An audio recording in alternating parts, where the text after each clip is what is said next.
Welcome to mission of review. அனைவரும் பார்க்க ஒரு மூவி வந்து பிரைவேட் லெசன் 1981 ரிலீஸ் ஆன ஒரு எரோட்டிக் காமெடி ட்ராமா மூவி. இந்த படத்தை ரிவ்யூ பார்த்தீங்கன்னா நம்ம சேனல் சப்ஸ்கிரைப் பண்ண பார்த்தீங்கன்னா சப்ஸ்கிரைப் பண்ணுறது ஹெல்ப் மீன் லால்கேஸ் வந்து மூவிஸ் அப்படி வந்துகிட்டே இருக்கும். ஒரு பணக்கார வீடு, அதில் வந்து ஒரு ஃபேமிலி இருக்காங்க.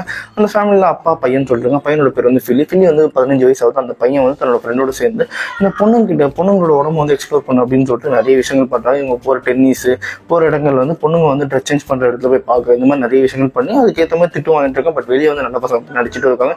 அதே மாதிரி நம்ம ஹீரோ தான் சின்ன பையன், ஓகேங்களா. அவனுக்கு வந்து எக்ஸ்ப்ளோர் பண்ணி சொல்லிட்டு ரொம்ப நிறைய ஆசை, பட் எதுவுமே நடக்கல.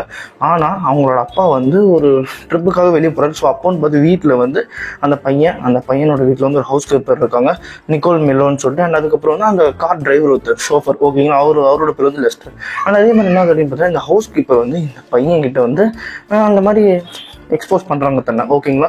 அதே மாதிரி வந்து நம்ம ஹீரோக்கும் வந்து ஆரம்பத்தில் கொஞ்சம் கூச்சமாக இருந்தாலும் போக அவங்களுக்குள்ள வந்து ஒரு நல்ல ஒரு ரிலேஷன்ஷிப் வந்து இன்டிமேட்டான ஒரு இன்டர்கோர்ஸ் ரிலேஷன்ஷிப் எல்லாமே நடந்தது, ஓகேங்களா.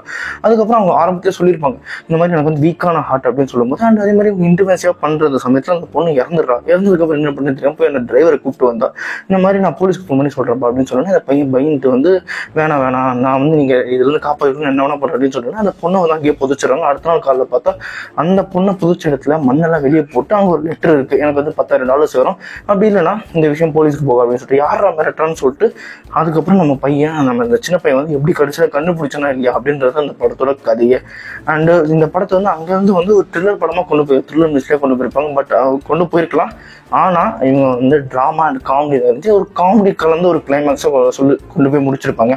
அதே மாதிரி வந்து அந்த பையனுக்குமே அந்த ஹவுஸ் கீப்பருக்குமே அந்த ஒரு கனெக்ஷன் வந்து நல்லாவே காமிச்சிருப்பாங்க. அதே மாதிரி இந்த படம் முடிக்கும் போது ஏதோ பார்ட் 2 சொல்லி முடிக்கிற மாதிரி முடிச்சிருப்பாங்க, அதுவும் நல்லா இருக்கும், ஓகேங்களா.